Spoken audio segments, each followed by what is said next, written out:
Hey, English learners! Welcome back to the LeapTalk English Podcast, your cozy little place to learn easy English through real, everyday conversations. I'm Mary. And I'm Albert. Albert, I want to start today with a scenario that almost everyone dreads. A friend comes to you and opens up about something deeply personal. Maybe they lost a job, experienced a loss, or are dealing with burnout. What is your immediate instinct?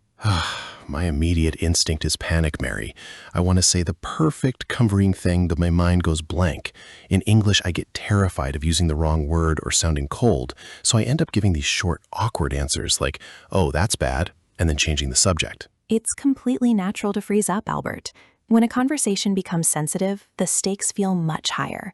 We worry that a wrong word will hurt someone or make the situation worse. Exactly. You feel like you're walking through a minefield. And that is exactly what we are exploring today. How to navigate sensitive and delicate topics with warmth, tact, and genuine confidence. Not by memorizing formal speeches or pretending to be a therapist. No, not at all.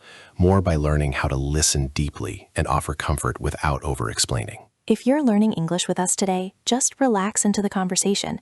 This episode is custom built for B1 and B2 learners. If you're A2, don't worry about catching every single nuance.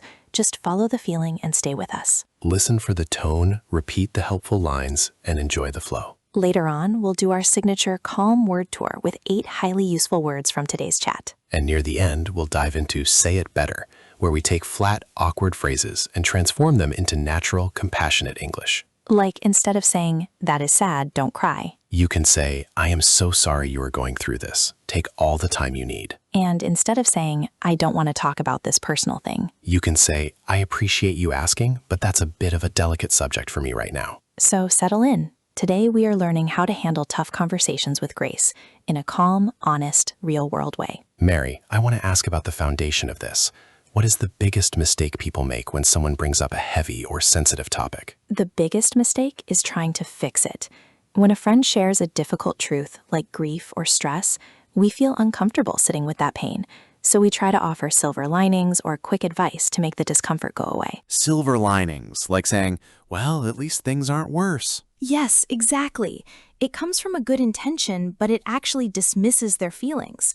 In communication, we call the alternative holding space. Holding space. What does that mean in practical terms? Holding space means being present with someone without judging them, rushing them, or trying to fix their problem. It's simply saying, "I hear you. Your feelings are valid, and I am here with you." That takes so much pressure off language learners. You don't need complex vocabulary to hold space. You just need simple, sincere presence. Precisely, Albert. Real empathy doesn't require big words. It requires quiet attention. What about when the situation is flipped? What if someone asks you a question that feels too personal or intrusive? That is where tact becomes your best friend. Tact. That means the skill of saying or doing things without offending or upsetting people, right? Exactly. Sometimes people ask personal questions about money, family, or health without realizing it's uncomfortable for you. If you don't have the tools to handle it with tact, you might either overshare and feel exposed or react defensively. So how do you set a clear boundary with grace in English? You acknowledge the person's intent and then state your boundary calmly without getting angry.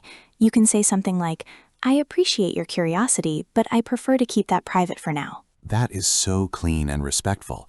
It protects your privacy without starting an argument. Exactly.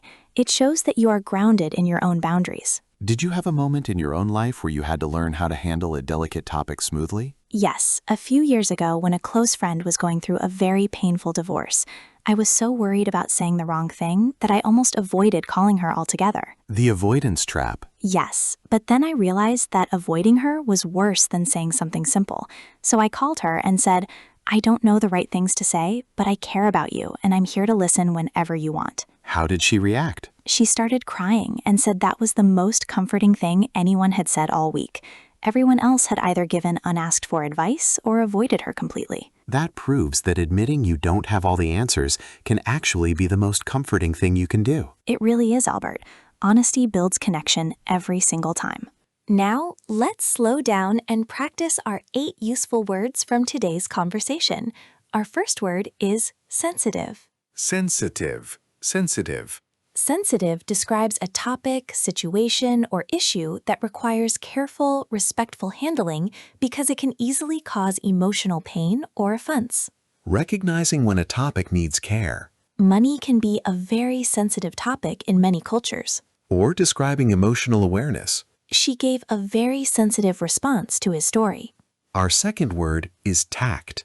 Tact. Tact. Tact is the ability to deal with others in a difficult or delicate situation in a way that is polite, diplomatic, and avoids causing offense. Setting boundaries politely. Navigating disagreement requires a lot of personal tact. Or complimenting someone's communication. He handled that difficult meeting with impressive tact. Our third word is empathy. Empathy. Empathy. Empathy is the ability to understand and share the feelings of another person, putting yourself in their shoes. Showing genuine care without advice. Deep listening is the purest form of empathy. Or connecting with others. Empathy allows us to bridge cultural differences. Our fourth word is intrusive. Intrusive. Intrusive. Intrusive describes questions, actions, or behavior that invade someone's privacy or personal space in an unwelcome way. Protecting your personal life. Asking about someone's salary can feel a bit intrusive. Or recognizing boundaries. I didn't mean to be intrusive, so feel free not to answer. Our fifth word is hold space. Hold space. Hold space. To hold space means to be emotionally present for someone during a difficult time, offering non-judgmental support without trying to fix their problem. Offering true support to a friend. Sometimes the kindest thing you can do is just hold space for someone. Or learning to listen. I'm practicing holding space rather than giving advice. Our sixth word is delicate. Delicate. Delicate. Delicate describes a situation, task, or topic that is fragile, subtle, and requires extreme care and soft handling. Handling sensitive news. This is a delicate situation that needs careful thought. Or approaching a conversation. He brought up the delicate topic with great gentleness. Our seventh word is sympathy. Sympathy. Sympathy. Sympathy is a feeling of pity, sorrow, or compassion for someone else's misfortune or suffering. Expressing care during a loss. I sent a note to express my sincere sympathy. Or offering warmth. She offered a warm smile of sympathy when he stumbled. Our eighth and final word is grounded. Grounded. Grounded. Grounded describes a person who is mentally stable, calm, sensible, and emotionally secure even during stressful situations. Staying calm during uncomfortable moments. Staying grounded helps you handle tough conversations smoothly. Or finding emotional balance. A deep breath can help you feel grounded before you speak. What a mature and essential vocabulary set. Let's remember them. Sensitive, tact, empathy, intrusive, hold space, delicate, sympathy, and grounded. Now let's move into Say It Better, where we take flat, awkward, or blunt sentences and polish them into natural, compassionate English that helps you handle real human moments with grace. Let's look at this common situation. That is sad. Don't cry. Telling someone not to cry can accidentally make them feel judged.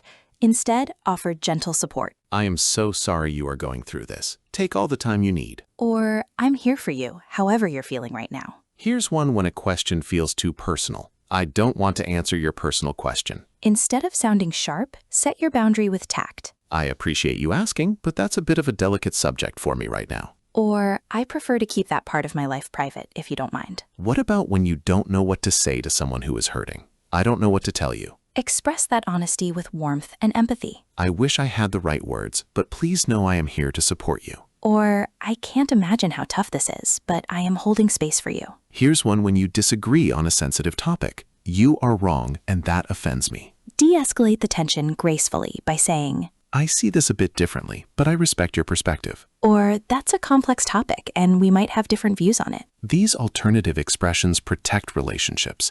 They allow you to be honest without being hurtful, and supportive without being pushy. Exactly, Albert.